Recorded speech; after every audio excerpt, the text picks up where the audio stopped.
Hey everyone, welcome back to another video. So today I saw a game in Chovy's match history where he got 10.9 Cspm on Ornn against Azir.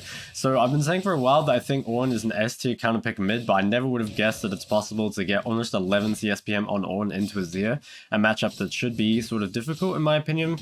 But let's see how he does it. I'll put up the runes and items so you guys can easily copy it. And maybe try it out as well. So starting off, it's actually quite interesting that he's pushing the lane. So generally when you're in a melee versus range matchup like this, you don't want to push because you're going to take too much damage. And the prior might not translate into much. But you can see here that with the combination of Doran's shield plus second wind against Azir, who, he harasses pretty well. Like, it doesn't cost him much mana, but he doesn't actually have the damage to get through Ornn sustain. You can see Ornn pretty much just sustaining any damage that Azir puts out so far. And actually has put the prior to good use. Gets this ward on the Raptors that will show Wukong as soon as he passed to here. Yep, so shows Wukong. I should actually probably go to his vision. But so the ward actually does translate into pretty good value for his team. Having that info on Wukong is pretty nice. At the moment, seems to just be using pretty much every ability on the wave. I think you'd have to be a little careful doing this if you were against a champion that would be better at kind of chasing you down the lane. But also against those sort of champions, you probably wouldn't get harassed much, so it would be, you wouldn't really need to use your abilities anyway. Another thing about Ornn, of course, is that you can build the items, so you can get a little bit of extra sustain that way just by buying a ruby crystal or anything like that. To dematch the range creep, that's kind of interesting. I wonder if he'll use all his demats on range creeps. Maybe you need it for the wave clear. I'm actually not too sure, or maybe he'll just spread it out one on each, but let's actually see. So backing off here, gonna be making an item, maybe the ruby crystal. Let's see what he makes. Oh, actually makes a tier. Interesting. Okay, yeah, that is quite interesting. I guess he's thinking that he can just use all his mana on this wave and then look for a reset or something. So did demat a melee creep, so I suppose is kind of evening them out. It's so funny that Ornn is winning trades versus Azir. I don't think Azir should take as much damage as he has, but it's been very nice trading from Chovy to kind of make this happen. If you actually look, 27 CS to 20 in the Ornn versus Azir matchup maybe shouldn't be possible, but it's just Chovy things, really. I think there are a lot of matchups that could be a lot easier than this. If I were picking Ornn mid, I'd say into melees or immobile mages could be quite good, especially mages that aren't too strong in the early game. Or don't deal with tanks well. So you could see, I guess, yeah, there's a mixture of different champs that could be good against. I think there are quite a lot of good matchups, and I would say this is one that isn't that great. Azir scales well, has mobility, and is reasonably strong in the laning phase. So if you can do as well as he's doing here against something like this, I think you're actually you can play this in a lot of different matchups. Builds the ruby crystal.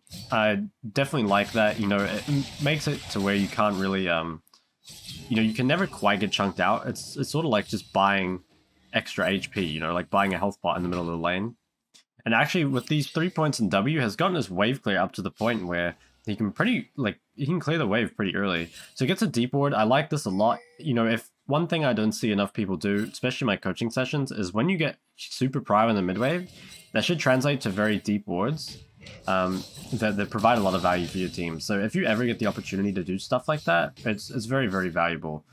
As long as you're not gonna lose all your HP to the jungler or something for going in and doing it. So have a nice 10 CS lead at the moment, although Azir is gonna pick up some of these. Gonna base, I'm guessing he's picking up the Barmy Cinder here. Can probably save his TP, or perhaps look to use it. Let's actually see. Okay, so it does TP mid. Kind of interesting. I think could have saved it, but I think Azir base, so he wants to push us in and get prior. Yeah, it's kind of interesting. I think could have saved the TP, but it's if you do TP here, it does give you a wave of prior that you wouldn't otherwise have. But let's see if it kind of converts into anything, because I'm not sure that was the best play.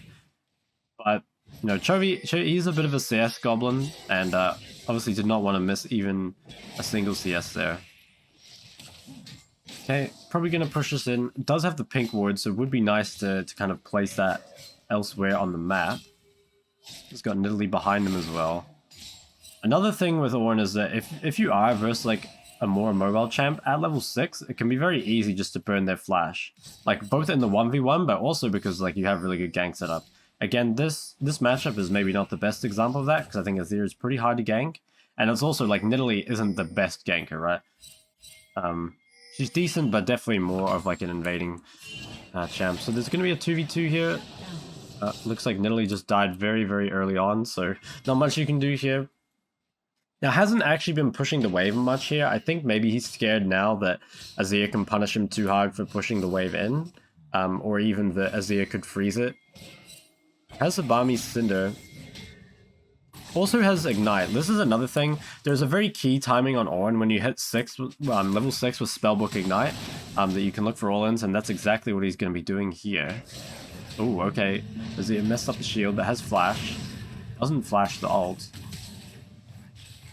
Just dies. So yeah, that's like one key window that you should really abuse as Ornn. It's very, very difficult to survive against level 6 Spellbook Ignite all-in.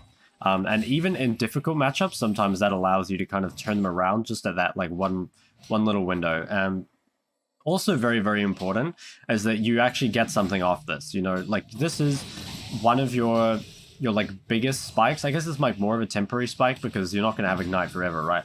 But you know, that point in the game where you're level 6 Spellbook Ignite, you're very, very strong and you need to get something off it. It's kind of like, you know, when you hit level 6 on Nocturne or Evelyn or something, like doing something with your first ult is very, very important.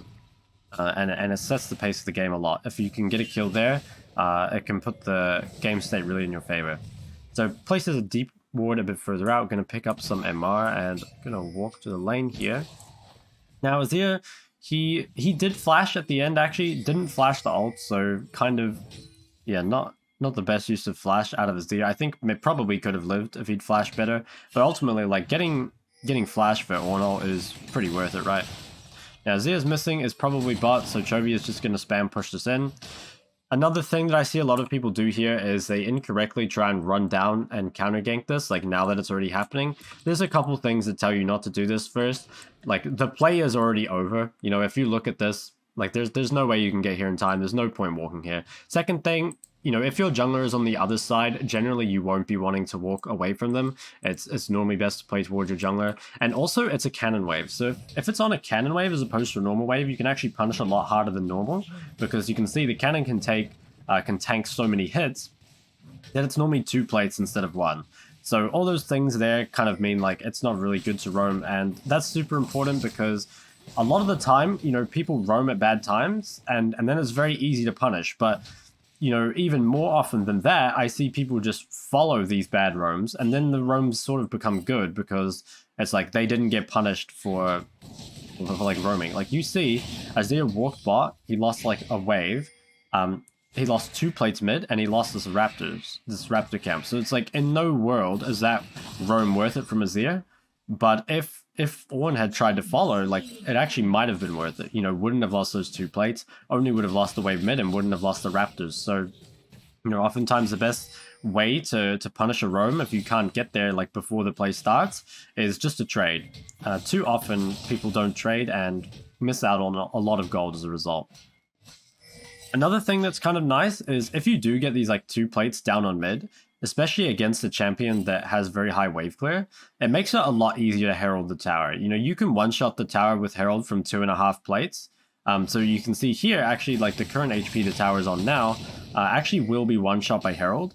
So this is a very, very important timing, because if you have a champion like Azir, like a Nivea, they can keep this tower up forever. But if you ever do get kind of like free damage on the tower like this, it will just die to Herald. And that's very, very useful, because like opening up the map like this, you know, taking this mid tower allows you to pressure these like AFK farming mids a lot harder. You can look to dive their side lanes. They can't just sit under mid tower like wave clearing endlessly. So the earlier you can get that, kind of the better. I think it would be good if Nidalee just came mid and heralded this tower, although could go for bot tower instead. Like, that's an option as well. In fact, it might even be better to herald bot tower in this situation, just because like gold is going to be a bit better on Aphelios. It kind of depends if you know, you think you can take this mid tower.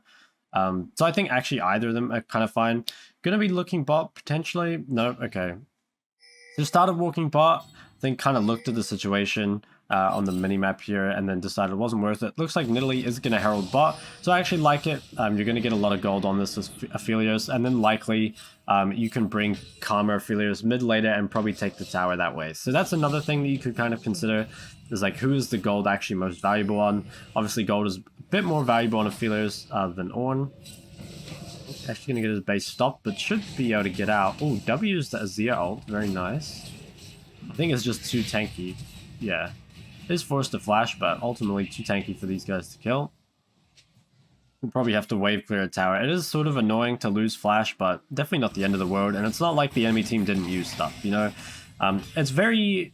One thing that I think people don't think about enough is that when people think about like positioning and stuff like that, they often think it's very all or nothing. Like, you know, you positioning well would look like not burning your flash, for example. But there are levels to positioning, you know. In this play, he was forced to flash, but the enemy burned Azir ult and Wukong ult. Like, you still shouldn't have had to flash, right? But you were positioned like well enough that, or like Chovy was positioned well enough that they still had to invest some resources. It's very different compared to if, you know... Oh, is this guy dead? That guy's super dead. Gets a very nice all in. But it's very different positioning in a way where you just die for free, you know, if you died without them using any ults, compared to, you know, if you have to flash but they burn ults, or compared to if you have to flash and still die and they use ults, right? So there's definitely levels to positioning. So the better you position, the less stuff you have to burn. But it's not just like there's perfect positioning and like imperfect positioning. There's like something in between. So getting these kills on Azir is obviously very, very nice. It slows down Azir's farming and puts Ornn kind of like ahead of the curve.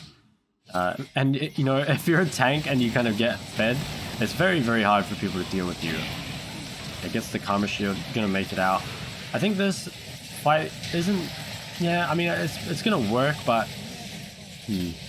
Yeah, no, it does work. I think the enemy team were kind of too low at the start of it. Yeah.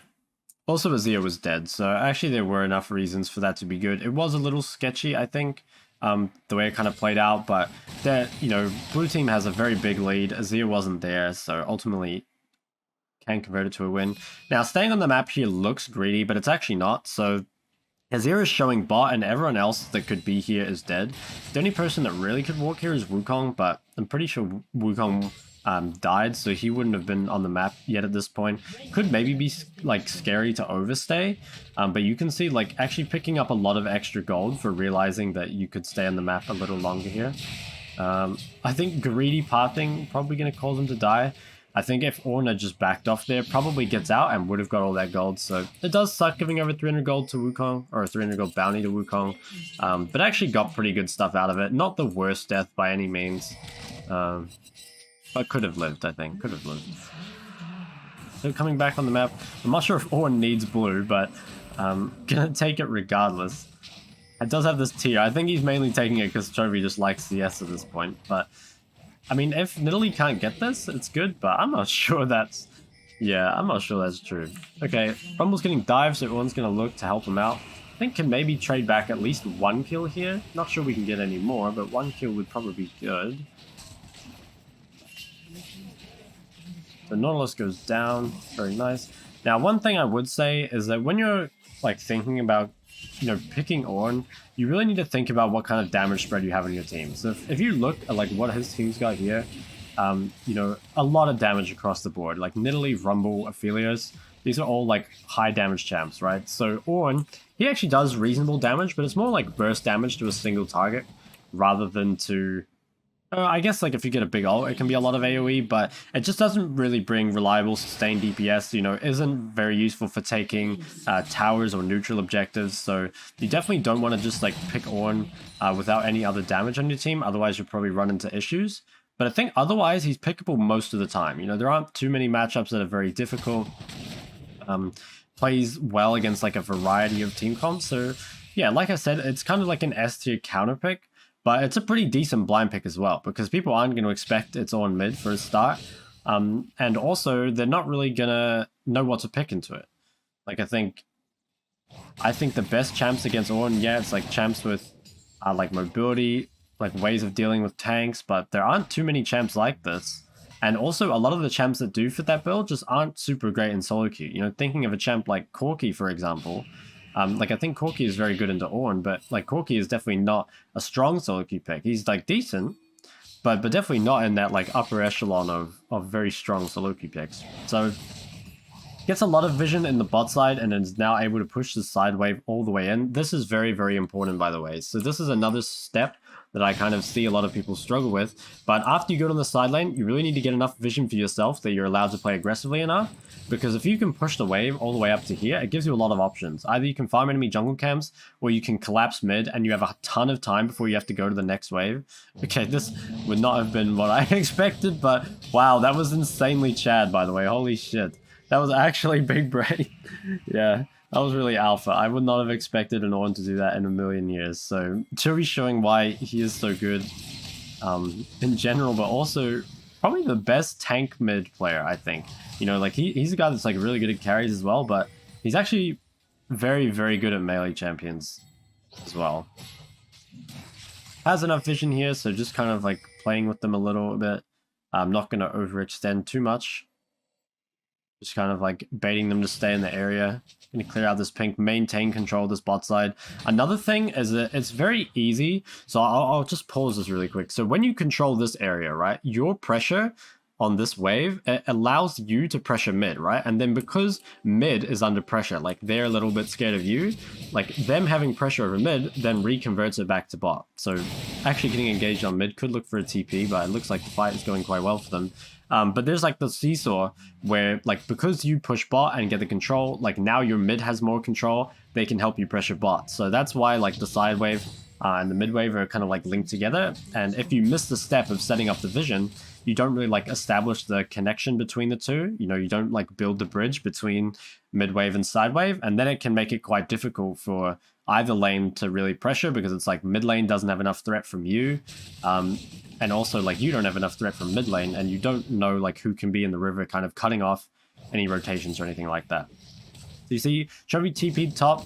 I actually like the TP, so I think another thing that people kind of fall into the trap of is like trying to greed the TP. You know, obviously if you can get like a massive TP flank or something like that, it's very, very valuable, but also holding onto your TP to the entire game, it just doesn't. It kind of depends, because sometimes you can create pressure just by having TP, right? But a lot of times also you won't use your TP. It'll just be like a dead summoner. So if you do see an opportunity to get like a ton of farm for TPing somewhere, you should almost always take it, because it's just like you can guarantee get a lot of value out of it. And you can see that actually 214 CS in 19 minutes, pretty impressive for an Ornn. You know, starting to push that 11 Cspm mark. And I think like TP was a big part of that, you know, was able to TP and catch the big top wave, is also now going to base and get the bot wave. Now, worth noting is that you probably won't be able to get as much CS if Rumble is sort of farming correctly. Like if you look, Rumble gave up the massive top wave and is now also giving up the massive bot wave. So Chovy is kind of just like, you know, he is opportunistically picking up the waves. And this is something you guys should look to do, by the way, because there will be a lot of people in your games that are not farming correctly. And if they're not, it's like the farm shouldn't go to waste. It should go to someone, right? But also it's like if your entire team is farming correctly, it is going to be difficult to kind of get as much CS as Ornn is doing here. So Dragon is next. If you can push out the wave like adjacent, well, the side wave adjacent to Dragon as it spawns, it's pretty nice. Creates a lot of pressure, also creates a lot of control. Now the enemy team could look for Baron. They have Kai'Sa Azir and a Liandry Swain. So it's possible that they look to start Baron, or I'm going to start walking. Actually going to finish the drag, maybe? I think drag DPS is a little low, but Nidalee coming, so it's kind of fine. So bot wave all the way pushed in, has a lot of opportunity and a lot of time here to just like walk around and group with the team, most likely. Very, very strong in the team fight at the moment. 3 items, 4k HP, pretty much unkillable. You know, this is kind of the sweet spot for tanks, is like that 20-minute mark, where they have tank items, and it's before like carries have kind of, you know, voids, LDRs, you know, like the tank busting items. So at this stage of the game, tanks are effectively unkillable, and they're very, very difficult to deal with. So you really want to look to like take a lot of fights at this section of the game, because you're going to have a really, really big impact. So it gets a massive ult. Kai'Sa is taken out. I'm gonna rewind this fight, because another thing, guys, that I think is really, really important is actually like the people you go for, you know? So like Kai'Sa here, definitely the most valuable target. So when Kai'Sa ults in and gets the opportunity to kill Kai'Sa, that's very, very good. And then immediately goes for the next high value target. So doesn't waste time going for Nautilus, is just chasing this Swain. You know, knows that this Swain is now the next most important target, has a Leandries, has 4 kills, so puts out a lot of damage, but Ornn not really taking any damage. And I think that's super important because when you're playing these kind of like CC tanks like this, oftentimes if you're not hitting the person that deals the most damage, you can actually be killed, right? But you have enough CC in your kit that you can kind of perma CC often the biggest threat to you. So there, you know, kills the Kai'Sa and then shortly after goes on the Swain. If they were hitting the Nautilus, like 1, it doesn't really change how the fight goes. And 2 kind of means that Swain can free hit and doesn't really like continue to get CC'd. So it's very important that you identify like who the most valuable targets are to CC. You know, won't always be able to kill them since you're playing a tank, but a lot of the times you can. You know, Ornn actually has like a lot of burst damage, like we said, but more importantly, does have like pretty much a permanent CC chain. And it's kind of crazy. Like you saw in that fight how little damage Ornn took, right? Mainly because they're just CCing the damage dealers and also just very, very tanky. So pushing in this bot wave again, no one is answering the sideline and also no one's showing mid. So there's not really much point rotating mid and has enough vision that can like actually hit this tower, although we'll probably back off now that the vision died and Swain shows. Also, like Rumble and Nidalee are kind of far away, so can't pressure this too much. Yeah, decides to come mid instead. Could maybe look at Baron, like Wukong is dead. Yeah, the jungler is dead and they have very hard engage tools, so if the enemy comes to contest the Baron, like it's very easy for Ornn to engage, and also like they have Ophelia, so they do the Baron very, very quick. Gonna be looking for a flank, which is interesting. So assuming that they have enough tankiness, which I think they do. Yeah, it looks like with the Karma shields, they do have enough. So actually finds a massive flank, although everyone dashes out, which is a bit unfortunate. Yeah, a little bit unfortunate. But it's kind of good, right? Like forces them to go in. And does kind of like still get a pretty large impact on the team fight. Takes out the Baron. Very, very nice. So most likely gonna base, although could stay on the map and push top. So it's interesting. Yeah, could stay on the map and push top. Okay, actually swaps to Clarity to get his mana back. So before that, I was thinking it'd probably be better to base, but because it has the Clarity, actually can stay on the map. That is something I don't see many people do as well. This is something I would do a lot back on Spellbook Zoe, is you could often just like swap to Clarity to allow yourself to stay on the map for an extra, like, you know, couple waves or whatever you need, really. And here, it's a little bit scary normally to pressure this because, you know, you're kind of pressuring while your entire team is off the map. But Ornn is so tanky, so unkillable that he can afford to play aggressively and not really be punished for it. You know, like even if 4 people get on Ornn here, he's going to buy so much time that it's almost not going to matter. It's a knock up onto Azir, going to be looking for the assassination. Does not have the damage though. Also, at this point in the game, like if you can kill Azir, obviously it's nice, but getting, like having your ult for team fights and sieging is really, really valuable too. So, you know, just using your ult, like for poke, it would have to be for a kill. I think just using ult for poke probably wouldn't be worth it here. This could be, yeah, okay, not really a fan, but gonna chase him down. Okay, yeah, so I don't really like this. I think it was pretty greedy. Yeah, Rumble ulted as well. So not going to have ult for 45 seconds, which means this probably stalls out. You know, if they have Ornn Rumble ults, they might be able to siege that tower. But otherwise forced to base. Does have the TP though, so it can get back to this fight if necessary. Yep, okay. Actually, TP's bot. So this is interesting. Going to push out this bot wave before the dragon spawns. You can see Chovy always prioritizes farm on the map and uses TP really well for that. It's, like I said, it's a really guaranteed use out of TP to use it like this. You know, there will be some times that because of this, you mess, like, or you miss being at a fight, or you don't get like a really good flank.